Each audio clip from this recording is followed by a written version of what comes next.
وسلم صحابہ کے سامنے پڑھتے تھے اور صحابہ متفرق طور پر ان کو اپنے اپنے حافظے کی بنیاد پر ان کو اپنے ذہنوں کے اندر محفوظ کر دیتے تھے۔ بلسان عربی مبین، کھلی اور واضح عربی زبان کے اندر یہ پیغام اتارا گیا۔ روح الامین جو تمام فرشتوں کے سردار فرشتے ہیں، حضرت جبریل امین علیہ السلام جن کا خصوصی لقب امین ہے، وہ امانت دار ہیں اور سارے فرشتوں کے سردار ہیں، لہذا وہ قوی اور مضبوط ہیں۔ تو ایسے فرشتے کے ذریعے سے یہ پیغام نیچے اترا ہے۔ آج ہم کو جس شکل کے اندر قرآن مجید نسخے کے اندر لکھا ہوا، مرتب شکل کے اندر نقطے لگے ہوئے، زیر زبر لگے ہوئے جس شکل میں ہمیں ملا ہے، یہ اس شکل میں نازل نہیں ہوا۔ کبھی کچھ آیات نازل ہوئی، کبھی ایک رکوع نازل ہوا، کبھی سورت کا کچھ حصہ نازل ہوا، کبھی کوئی مکمل سورت نازل ہوئی، اور کبھی بیچ میں کچھ عرصے کا وقفہ بھی آ گیا۔ مثلاً ایک چند آیات کریمہ نازل ہوئی اور آگے پھر مہینہ، 2 مہینہ، 3 مہینے تک کچھ وحی نہیں آئی، پھر آ گئی، پھر پیغام آ گیا۔ نحمدہ ونصلی ونسلم علی رسولہ الکریم۔ بسم اللہ الرحمن الرحیم۔ آج کے اس درس میں یہ بیان کرنا ہے کہ یہ پیغام الہی ہم تک کس طریقے سے پہنچا ہے۔ تو اللہ رب العزت نے سورہ شعراء میں 19ویں پارے میں ارشاد فرمایا ہے، فرمایا کہ وَإِنَّهُ لَتَنزِيلُ رَبِّ الْعَالَمِينَ، کہ بے شک یہ رب العالمین کی طرف سے نازل کردہ کلام ہے۔ نزل بِهِ الرُّوحُ الْأَمِينُ، اور اس کو لے کر اترے ہیں روح الامین یعنی جبریل امین علیہ السلام، عَلَىٰ قَلْبِكَ، اے پیغمبر آپ کے دل پر، لِتَكُونَ مِنَ الْمُنذِرِينَ، تاکہ آپ لوگوں کو آگاہ کرنے والوں میں سے ہو جائیں۔ بلسان عربی مبین، کھلی اور واضح عربی زبان کے اندر یہ پیغام اتارا گیا ہے۔ ان آیات کریمہ میں اللہ تعالیٰ نے یہ ارشاد فرمایا کہ یہ پیغام اللہ تعالیٰ کی طرف سے چلا ہے، اور روح الامین جو تمام فرشتوں کے سردار فرشتے ہیں، حضرت جبریل امین علیہ السلام جن کا خصوصی لقب امین ہے، وہ امانت دار ہیں اور سارے فرشتوں کے سردار ہیں، لہذا وہ قوی اور مضبوط ہیں۔ تو ایسے فرشتے کے ذریعے سے یہ پیغام نیچے اترا ہے، اور جن پیغمبر کے دل کی پر یہ پیغام اترا ہے، ان پیغمبر کا خصوصی لقب صادق اور امین، ان کو دشمن بھی صادق اور امین کہتے تھے۔ تو یہ اللہ تعالیٰ کی طرف سے پیغام اترا، اور امین فرشتے کے ذریعے سے اترا، امانت دار فرشتے کے ذریعے سے، اور امانت دار پیغمبر کے دل کی پر اترا۔ تو یہاں تک کہ یہ بات بالکل قطعی اور یقینی ہے۔ پھر حضور نبی کریم صلی اللہ علیہ وسلم نے آگے اس پیغام کو اپنے صحابہ کے سامنے بیان کیا، پھر صحابہ کے ذریعے سے امت تک پہنچا۔ تو گویا کہ قرآن مجید جو اللہ تعالیٰ کا پیغام ہے، اس پیغام کے ہم تک پہنچنے کے جو واسطے ہیں، علاوہ اس کے کہ ہم سے جو بڑے پچھلی صدیوں کے گزرے ہیں لوگ، مسلمان علماء کرام اور حفاظ کرام، ان سے گزرتے ہوئے یہ صحابہ کرام سے ہوتا ہوا کہ حضور صلی اللہ علیہ وسلم اور حضور صلی اللہ علیہ وسلم سے جبریل امین اور جبریل امین سے پھر اللہ تعالیٰ۔ تو اس طریقے سے یہ پیغام مرحلہ وار طریقے سے یہ ہم تک پہنچا ہے۔ آج ہم کو جس شکل کے اندر قرآن مجید نسخے کے اندر لکھا ہوا، مرتب شکل کے اندر نقطے لگے ہوئے، زیر زبر لگے ہوئے جس شکل میں ہمیں ملا ہے، یہ اس شکل میں نازل نہیں ہوا۔ یعنی ایسا نہیں ہوا کہ اللہ تعالیٰ نے کوئی کتاب باقاعدہ تحریر شدہ اتار دی ہو، ایسا نہیں ہے، بلکہ جبریل امین علیہ السلام اللہ کا پیغام لے کر آتے تھے، آپ صلی اللہ علیہ وسلم کے سامنے آیات کریمہ کچھ پڑھتے تھے، آپ صلی اللہ علیہ وسلم زبانی ان کو سنتے تھے، یاد رکھتے تھے، اور پھر وہ صحابہ کرام کے سامنے آپ صلی اللہ علیہ وسلم زبانی پڑھتے تھے۔ اور یہ آپ کو معلوم ہے کہ قرآن مجید 23 سال کے اندر تھوڑا تھوڑا کر کے نازل ہوا ہے۔ کبھی کچھ آیات نازل ہوئی، کبھی ایک رکوع نازل ہوا، کبھی سورت کا کچھ حصہ نازل ہوا، کبھی کوئی مکمل سورت نازل ہوئی، اور کبھی بیچ میں کچھ عرصے کا وقفہ بھی آ گیا۔ مثلاً ایک چند آیات کریمہ نازل ہوئی اور آگے پھر مہینہ، 2 مہینہ، 3 مہینے تک کچھ وحی نہیں آئی، پھر آ گئی، پھر پیغام آ گیا۔ تو یہ اس طریقے سے مختلف ادوار کے اندر، کبھی رات کے وقت، کبھی صبح کے وقت، کبھی شام کے وقت، کبھی کسی غار کے اندر، کبھی کسی گھر کے اندر، کبھی مسجد کے اندر، کبھی مکہ میں، کبھی مدینہ میں، کبھی تبوک میں، کبھی جس جگہ کے اندر اللہ تعالیٰ کی طرف سے پیغام ہوتا تھا، وہ پیغام اتارا جاتا تھا۔ پھر حضور نبی کریم صلی اللہ علیہ وسلم کی کوشش بھی ہوتی تھی کہ یہ جلد سے جلد سینے کے اندر محفوظ ہو جائے۔ ظاہر ہے اس وقت حفاظت کا یہی ایک طریقہ تھا۔ اور اسی وجہ سے حضور صلی اللہ علیہ وسلم ساتھ ساتھ پڑھنے کی کوشش کرتے تھے۔ اللہ تعالیٰ نے سورہ قیامت کے اندر پھر اس سے منع فرمایا کہ لا تحرک بہ لسانک لتعجل بہ، کہ آپ اس قرآن کے پڑھنے کے ساتھ ساتھ اپنی زبان کو حرکت نہ دیا کریں، آپ ذکر علم کی تلاوت کو توجہ کے ساتھ سنا کریں۔ ان علینا جمعہ وقرآنہ، اس قرآن کو آپ کے سینے میں اکٹھا کر دینا، محفوظ کر دینا اور اس کا آپ کی زبان سے پڑھوا دینا، یہ ہمارے ذمہ ہے، اس کی آپ فکر نہ کریں۔ تو چنانچہ پھر رسول اللہ صلی اللہ علیہ وسلم نے یہ فکر چھوڑ دی، اور رسول اللہ صلی اللہ علیہ وسلم ظاہر ہے کہ آپ کا حافظہ بھی بے مثال حافظہ تھا، آپ صلی اللہ علیہ وسلم کو وہ آیات کریمہ یاد ہو جاتی تھیں، اور پھر آپ صلی اللہ علیہ وسلم صحابہ کرام میں سے جو صحابی موجود ہوتے تھے ان صحابہ کے سامنے یہ پیغام پڑھتے تھے کہ اب یہ وحی نازل ہوئی ہے۔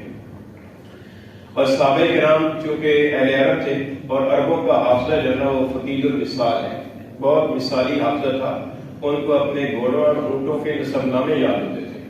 آج ہمیں تو پردادا کی بس نام نہیں پتا ہوتا کہ ہمارے پردادا کے والد کا نام کیا تھا، ان کو اپنے گھوڑوں اور اونٹوں کے جو نام تھے، ان کو نسب نامے تھے، وہ بھی ان کو یاد ہوتے تھے، اور جاہلیت کے ہزاروں اشعار ان کو یاد ہوتے تھے۔ ان کا فقید المثال حافظہ تھا۔ حضور صلی اللہ علیہ وسلم جب ان کے سامنے پڑھتے تھے تو وہ ایک ان کو شوق ہوتا تھا کہ جلدی سے یہ یاد ہو جائے، اور دوسرا ان کا حافظہ ہوتا تھا، لہٰذا وہ اس کو اچھے طریقے سے محفوظ کر لیتے تھے۔ تو یہ شروع کے اندر قرآن مجید جن جن آیات کریمہ جو نازل ہوتی تھی وہ حضور صلی اللہ علیہ وسلم صحابہ کے سامنے پڑھتے تھے، اور صحابہ متفرق طور پر ان کو اپنے اپنے حافظے کی بنیاد پر ان کو اپنے ذہنوں کے اندر محفوظ کر لیتے تھے۔ لیکن صرف زبانی حافظے کی پر اکتفا نہیں کیا گیا، حضور نبی کریم صلی اللہ علیہ وسلم نے اس کے لکھوانے کا بھی اہتمام فرمایا۔ چنانچہ حضور صلی اللہ علیہ وسلم کے سامنے جب کوئی آیات کریمہ نازل ہوتی تھیں، علاوہ اس کے کہ آپ زبانی پڑھ کر بتاتے تھے، آپ کسی صحابی کو فرماتے تھے کہ ان کو لکھ لو، تو صحابی جب اپنے انداز سے کسی چیز کی کو لکھ لیتے تھے۔ اس کے اندر سب سے زیادہ جو نام ملتا ہے حضرت زید بن ثابت کا ملتا ہے، لیکن صرف یہ ایک ہی صحابی نہیں تھے بلکہ 40 صحابی تھے کہ جن کو کاتبین وحی کہا جاتا ہے۔ لیکن صرف زبانی حافظے کی پر اکتفا نہیں کیا گیا، حضور نبی کریم صلی اللہ علیہ وسلم نے اس کے لکھوانے کا بھی اہتمام فرمایا۔ چنانچہ حضور صلی اللہ علیہ وسلم کے سامنے جب کوئی آیات کریمہ نازل ہوتی تھیں، علاوہ اس کے کہ آپ زبانی پڑھ کر بتاتے تھے، آپ کسی صحابی کو فرماتے تھے کہ ان کو لکھ لو، تو صحابی جب اپنے انداز سے کسی چیز کی کو لکھ لیتے تھے۔ اس کے اندر سب سے زیادہ جو نام ملتا ہے حضرت زید بن ثابت کا ملتا ہے، لیکن صرف یہ ایک ہی صحابی نہیں تھے بلکہ 40 صحابی تھے کہ جن کو کاتبین وحی کہا جاتا ہے، اور بعض حضرات نے 50 صحابہ لکھے، بعض نے 70 کی تعداد لکھی ہے۔ کئی حضرات تھے کہ ان میں سے جو بھی صحابی آپ کی خدمت میں موجود ہوتے تھے یا جو صحابی میسر ہوتے تھے انہیں کو آپ فرماتے تھے، اور وہ ان کو آیات کریمہ کو کسی چیز پر لکھ دیتے تھے۔ تو اس سے اعتبار سے حضور صلی اللہ علیہ وسلم ترتیب سے لکھواتے تھے، لیکن ظاہر ہے کہ اس زمانے کے اندر اس طریقے کے لکھنا کا انداز نہیں تھا، اور پھر جو صحابہ کرام کے پاس تحریریں جمع ہوتی تھی تو وہ مختلف حضرات کے پاس مختلف تحریریں ہوتی تھیں، کسی کے پاس کوئی صورت لکھی ہوئی ہے، کسی کے پاس کوئی صورت لکھی ہوئی ہے، کسی کے پاس کچھ آیات لکھی ہوئی ہیں، پورا جو ہے نا مجموعہ کسی ایک صحابی کے پاس نہیں ہوتا تھا، لیکن متفرق طور پر صحابہ کرام کے پاس وہ تحریریں جمع ہوتی تھی۔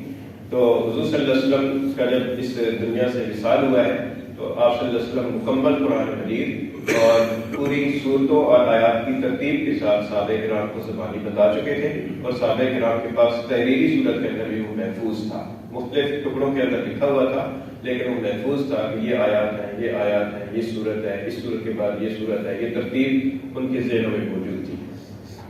پھر اس کا ایک اہتمام یہ بھی ہوتا تھا کہ حضور صلی اللہ علیہ وسلم ہر سال رمضان کے مہینے میں جتنا حصہ قرآن مجید کا نازل ہو چکا ہوتا تھا جبریل امین کے ساتھ اس کا دور فرماتے تھے تاکہ کوئی غلطی اور کوئی اس کے اندر کچھ رہ نہ جائے، اور جو صحابی اس آیات کریمہ کو تحریر فرماتے تھے وہ حضور صلی اللہ علیہ وسلم کو دکھاتے تھے، اور حضور صلی اللہ علیہ وسلم ان کو دیکھ کر اور پڑھ کر دیکھتے تھے کہ کوئی لفظ غلط تو نہیں لکھا گیا اور کوئی اس کے اندر کوئی حرف غیر تو نہیں گیا۔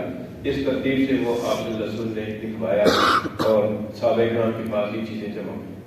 پھر جب حضور صلی اللہ علیہ وسلم کا وصال ہو گیا تو سیدنا صدیق اکبر رضی اللہ عنہ کے زمانے کے اندر جنگ یمامہ کا واقعہ پیش آیا، اور اس جنگ کے اندر حفاظ صحابہ کرام کی ایک خاصی تعداد شہید ہو گئی۔ تو حضرت عمر رضی اللہ تعالیٰ کو خیال آیا کہ اگر اسی طریقے سے حفاظ شہید ہوتے رہے تو قرآن مجید کا جو نسخہ ہے وہ مرتب نہیں ہو سکے گا. انہوں نے سیدنا صدیق اکبر رضی اللہ عنہ کے سامنے یہ بات رکھی. سیدنا صدیق اکبر رضی اللہ تعالیٰ کو اول تو شرح صدر نہیں ہوا، لیکن ان کے بار بار فرماتے رہنے سے جب کچھ شرح صدر ہوا تو پھر انہوں نے حضرت زید بن ثابت رضی اللہ تعالیٰ عنہ اور کچھ اور صحابہ کرام کی یہ ذمہ داری لگائی کہ آپ جتنے بھی صحابہ کرام کے پاس مختلف تحریریں ہیں ان سب کو جمع کیا جائے اور جمع کر کے اس کو ایک ترتیب سے لکھا جائے. چنانچہ سارے صحابہ کرام کے اندر اعلان کیا گیا کہ جس جس صحابی کے پاس جو جو آیات کریمہ، جو جو سورت، جو جو قرآن کا حصہ تحریر شدہ ہے وہ لایا گیا. وہ سارا اکٹھا کیا گیا، وہ مختلف شکلوں کے اندر تھا، مختلف چیزوں کے اوپر تھا. پھر حضرت زید بن ثابت رضی اللہ عنہ نے ان کو اپنا حافظہ بھی ان کا اچھا تھا، وہ اپنے حافظے سے اس کو چیک کرتے تھے. پھر سیدنا عمر فاروق اعظم رضی اللہ عنہ سے اس کو چیک کرواتے تھے کہ آپ کے حافظے کے اندر بھی یہ آیت اسی طرح ہے یا اس کے علاوہ ہے. اور پھر اس کے علاوہ جو صحابی تحریر لاتے تھے ان صحابی جو تحریر لانے والے تھے ان سے گواہی لیتے تھے کہ آپ کے سامنے رسول اللہ صلی اللہ علیہ وسلم نے یہ آیات کریمہ اسی طرح لکھوائی ہے، اس کے اوپر آپ گواہ پیش کریں. تو 2 گواہ پیش کیے جاتے تھے اور پھر اس کے بعد وہ حضرت زید بن ثابت رضی اللہ تعالیٰ ان کو تحریر لکھواتے تھے. وہ تحریر اکٹھی ہوتی رہی، لیکن اس کے اندر یہ ہوا کہ الگ الگ صورتوں کو الگ الگ صحیفے کے اوپر حضرت زید بن ثابت نے تحریر فرمایا. اب صورتیں 114 ہیں تو صحیفے بھی 114 ہو گئے. اب ظاہر ہے کہ وہ ایک بہت بڑا ایک ذخیرہ تیار ہو گیا کہ مختلف انداز سے وہ لکھی ہوئی صورتیں جو الگ الگ لکھی ہوئی ہیں. اسی دوران یا پھر یہ سلسلہ چلتا رہا. پھر حضرت عمر رضی اللہ عنہ کا زمانہ آیا، پھر حضرت عثمان رضی اللہ عنہ کے زمانے کے اندر دوبارہ یہ ایک مسئلہ اٹھا کہ یہ جو مختلف صورتیں ہیں الگ الگ ہیں تو ان سب کو ملا کر ایک نسخہ جو ترتیب دیا جائے، ایک مرتب نسخہ ترتیب دیا جائے. پھر حضرت عثمان رضی اللہ عنہ نے 4 صحابہ کی کمیٹی بنائی. ان 4 صحابہ کے اندر بھی حضرت زید بن ثابت شامل تھے. ان حضرات نے پھر جو ہے نا اس تمام صورتوں کو جو ہے نا ترتیب کے ساتھ دے کر تو اس کا ایک جگہ کی پر اس کو جمع کیا. اسی وجہ سے حضرت عثمان کو جامع قرآن کہا جاتا ہے کہ ان کے دور کے اندر یہ ساری صورتیں اکٹھی کر کے ایک نسخہ تیار کیا گیا اور پھر یہ ایک نسخے کی نقلیں تیار کی گئی. ظاہر ہے کہ زمانے کے اندر نہ فوٹو اسٹیٹ تھا، نہ اسکین تھا، نہ پریس تھا، نہ کوئی پرنٹر تھا، نہ کوئی چیز تھی. جو نقل تیار کرنی ہوتی تھی اس کو ہاتھ سے ہی نقل کرنا پڑتا تھا. تو 7 نسخے حضرت عثمان رضی اللہ عنہ نے اس زمانے کے اندر تیار کروائے اور وہ مختلف جگہوں کے اندر بھیجے. شام کے اندر، یمن کے اندر، بحرین کے اندر، مکہ مکرمہ کے اندر. ایک نسخہ مدینہ طیبہ کے اندر بھی رکھا. تو اس طریقے سے یہ پھر قرآن مجید کا نسخہ مرتب کیا گیا. لیکن جس وقت حضرت عثمان رضی اللہ عنہ کے زمانے کے اندر یہ نسخہ ترتیب دیا گیا تو اس وقت اس کے اوپر نقطے نہیں تھے اور اعراب بھی نہیں تھا، زبر زیر بھی نہیں تھا. پھر عربوں کے یہاں تو یہ عام تھا، ان کو زبانی بھی یاد تھا اور وہ اپنے خط رسم الخط کے ساتھ ملموس تھے، ان کے لیے پڑھنا آسان تھا. لیکن اجمی لوگ جو اسلام کے اندر داخل ہو رہے تھے ان کے لیے پڑھنا مشکل تھا. تو پھر حضرت علی رضی اللہ عنہ کے زمانے کے اندر حضرت علی رضی اللہ تعالیٰ نے ایک شخص ابو الاسود دودی کو اس بات کی تلقین فرمائی کہ اس قرآن مجید کے نسخے کے اوپر نقطے لگائے گئے. پھر انہوں نے نقطے لگائے اور بعض حضرات نے کسی اور کا نام لکھا کہ انہوں نے نقطے لگائے. پھر نقطے تو لگ گئے لیکن زبر زیر نہیں لگی. زبر زیر کے بغیر بھی جو ہے نا وہ اجمی کے لیے پڑھنا مشکل ہے. آج بھی حرمین کے اندر بعض نسخے جو عربوں کے اپنے لیے لکھے ہوئے نسخے ہوتے ہیں ان سے پڑھنا ہمارے پاکستانیوں کے لیے مشکل ہوتا ہے. وہ ان کا اپنا ایک رسم الخط اور ایک انداز ہے.